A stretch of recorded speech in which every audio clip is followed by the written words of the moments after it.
20,000 pesos. Thank you. Now, congratulations, next quarter. Alam nyo ha, nakahabol MC, final round na tayo. Bonus jackpot round. Sino laro? I need 2 players. Si Miss O. Miss O?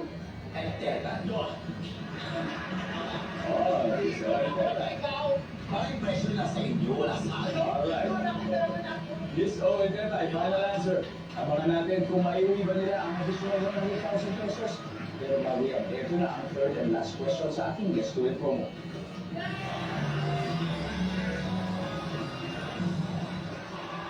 For a chance to win 20,000 pesos sa buti nila ang tanong na ito, bukod sa libro Volte, ang makikita sa table ng teacher. A. Lesson plan. B. Business plan. I-send agad ang entry sa aming official Guess to Win promo website. At para sa detalye, visit our official social media accounts. Susunod na Fast Money Round dito sa Family Feud.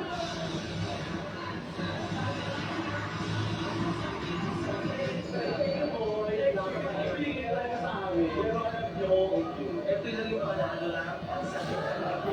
May panalo kami. Kasi yung tinalo namin. Pero masasaktan mo na. Pero okay lang. Kung nanalo kami, magantay na tayo.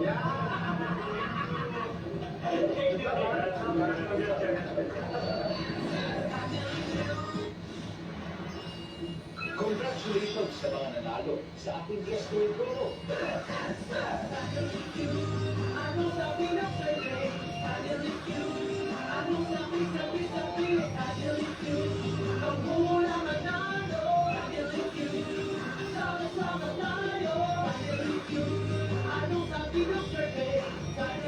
For a chance to win cash, araw-araw na tututok sa Family Feud.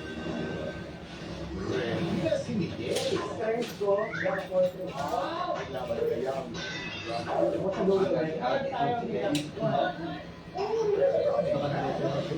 Starts May 11 at 12, 7 to 8 p.m. Junior din ang ipapamahal ni Michelle sa anak niyo. Buti pa si Shoira na sasamahan mo mag-shopping habang ako ano hindi mo man lang masamahan sa check-up ko. Sige, na rin ako eh. Maybe winning na. Asawa ng asawa ko. Magulang ko, kung malaman ko na sa pwede mo ka Makita ko na Hindi ka talaga makakaliwala. Pinapta mo daw sila. Just an alien. Yards at Alien Weeknights, 8:50 p.m. Isang amazing na pasasalamat sa Northwest Samar State University Students' Choice Awards dahil ginawa niyo sa amazing bilang Best Educational Program at naagad bilang Best Educational Program host. Damok salamat kay Jonathan. Nakalimutan mo. Isitas mo. Ano pa, bebe? Ikaw naman, hindi ako makain. Kasi nandito ko. Konti. Flames, the movie Thursday, 9:30 a.m. Let's indulge in the Fiesta experience at the Mangahan Festival. 8 and 5 p.m. at Main Events Area Hall, Lang Guimaras. With Christian Batista, Andrea Torres, Max Collins, and Shira Diaz. Savor the celebration of Exo.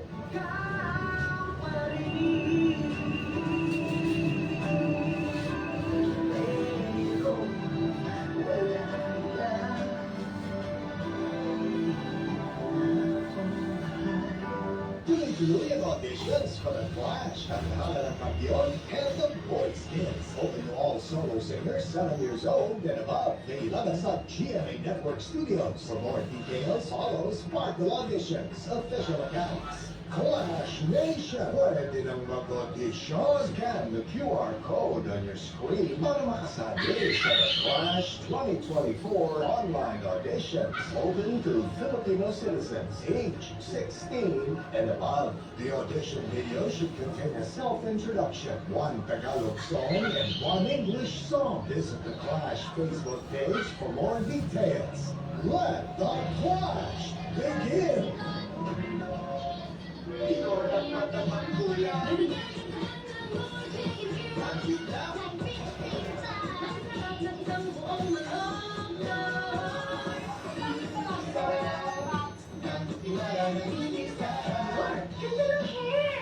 What hairstyle tayo for the show? Bakit ako hair ko? Let's grow it!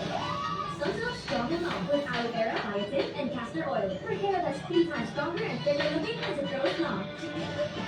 How amazing! Kung nanginginig yung ina at maramig ang tingin mo, posibleng tooth sensitivity yan. Maaari pa itong maging malaking problema na mas malaking gastos. Kaya ito nire-recommend ako, alam kong epektibo. At school experience challenge. Ang mga bata magaling sa pagmantsa. Hindi ito kaya. Now, with Penex, clean enzymes para sa matinding mantsa. These germs at Lakit feel aircon cool. Safeguard extra strong cool. Sure soft aircon cool on.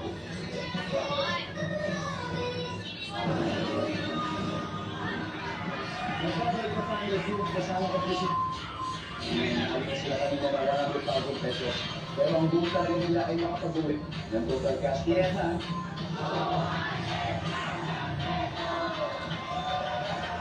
of course, automatic na may napili charity, which is, ano napili ninyo? Ano ni Maria, kuya do? Ang Luwan ni Maria. Yan.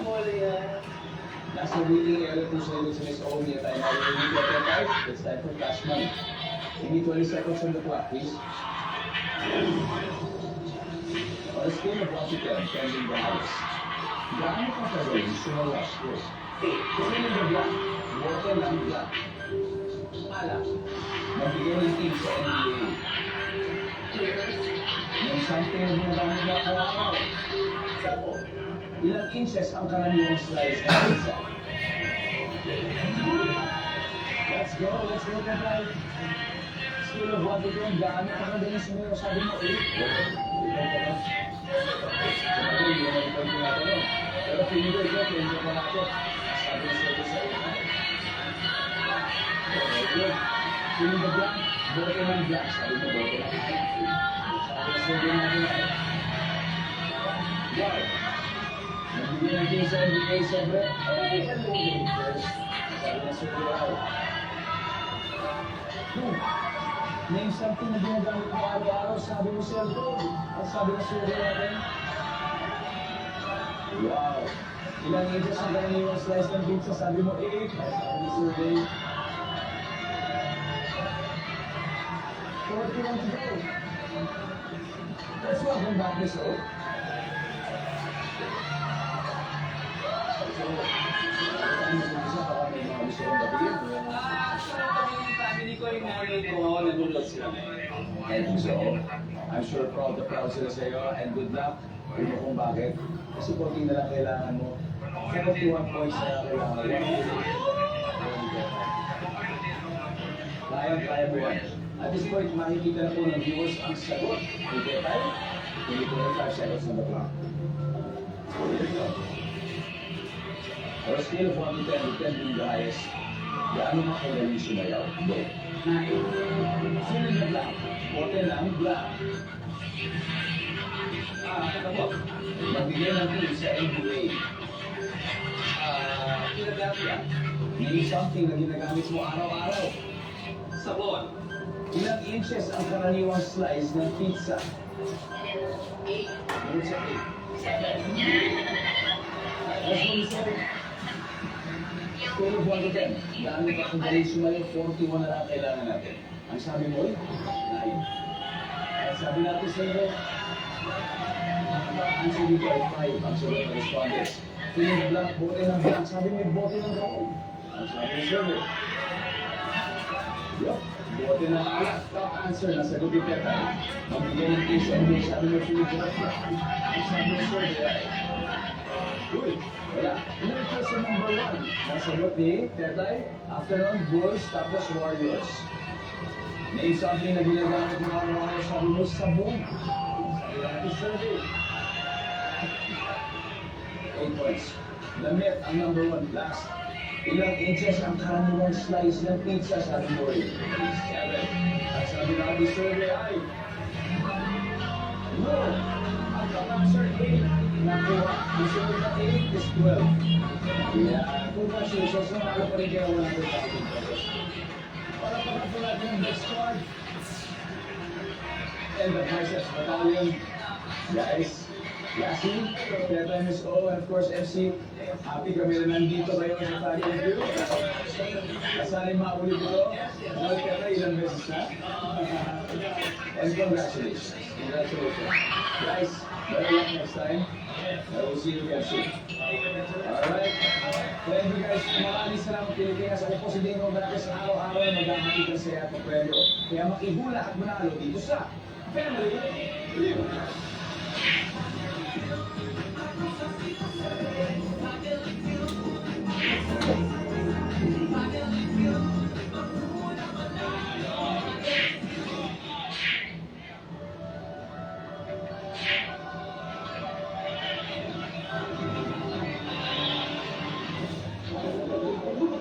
Nasa 1,000 individual nakalampag sa Bangko Sentral ng Pilipinas para tubusin ang umuluwi. Mahigit 100 trilyong piso halaga ng dito para sa mga Pilipino. Ito ang tinatawag na ang bagong lipunan, back-up of gold, amounting to more than 100 trillion pesos intended for all the Filipino people. Lumang barko, pinabot pa sa bukid sa dagat ng Ilocos Norte bilang bahagi ng magpapatuloy ng palikatan exercises. Pagyagdaran na yan sa Partidong Lakas, CRP at Partido Federal ng Pilipinas. At bago ba sa muling pagdroon ng unity ayon kay Pangulong Marcos. Permit sa peace rally na dinaluhan kagabi ni dating Pangulong Rodrigo Duterte. Bigla umanong kinansela. Malacanang, itinuro ng dating Pangulo na nasa likod niya.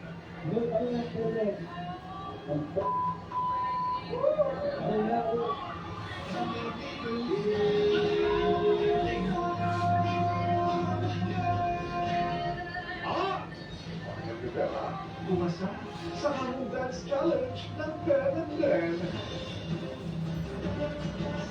Live mula sa GMA Network Center, 20 taon nang nakatuto.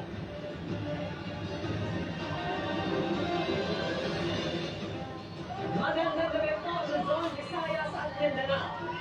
Dinagsa ang Bangko Sentral ng mga umasa sa peke pangako na may pera itong dapat ipamigay.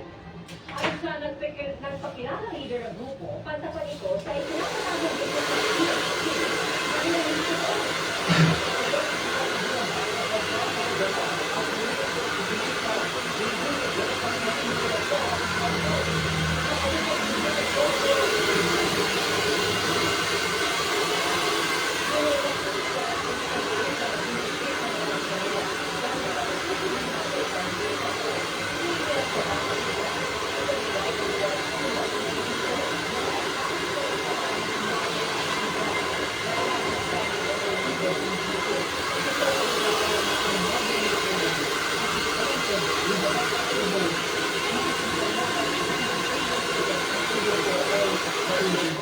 Ang kayamanan na nakatago dito sa Bangko Sentral ay fully matured na.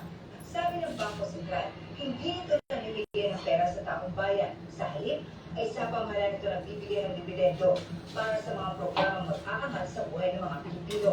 Kabilang sa mga sumugod sa Bangko Sentral, ang 72 anyos sa si Adelaida Perez na nag-angkila ng advance sa halagang 7,500 pesos. Makaluwas na mula Nueva Ecija.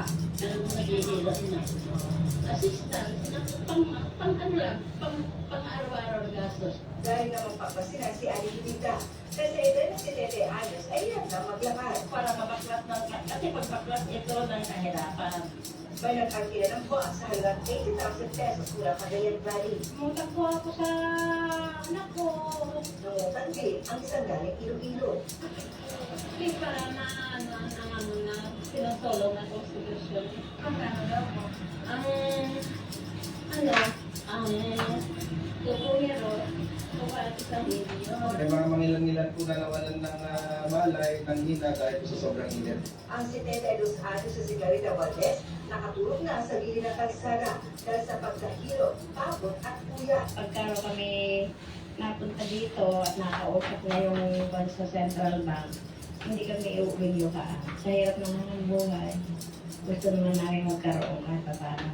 I already informed that we will submitted to the proper office. I'm sorry, madam, but I am not in a proper position. Ilang oras din nagtagal sa lugar ang grupo, pero nag-disperse din sila ng pag-uusapan ng mga pulis. Para sa GMA Integrated News, Marisol Abduraman, nakatuto, 24 oras. Arestado naman ang 4 na magkakahanap sa Pasig dahil sa pagtutulak umano ng iligal na droga.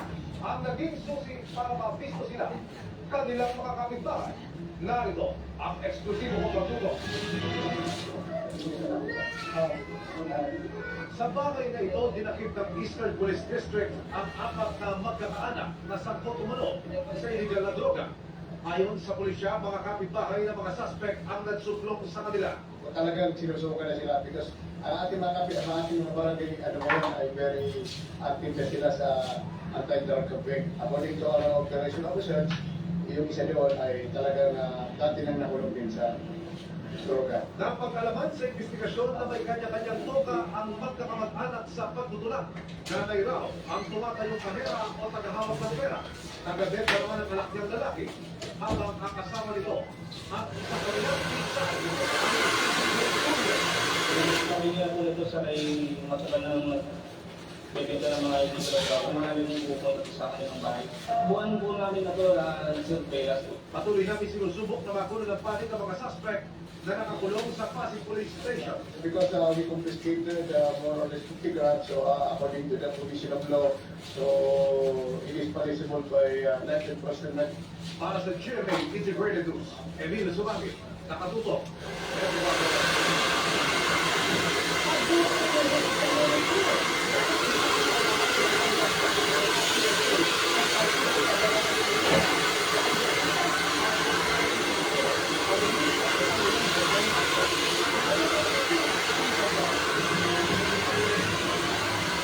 Ramdam ng election fever sa paglagdakan ng lakas ni PNP at Partido Federal ng Pilipinas ni Pangulong Bongbong Marcos sa Alyansa para sa Bagong Pilipinas.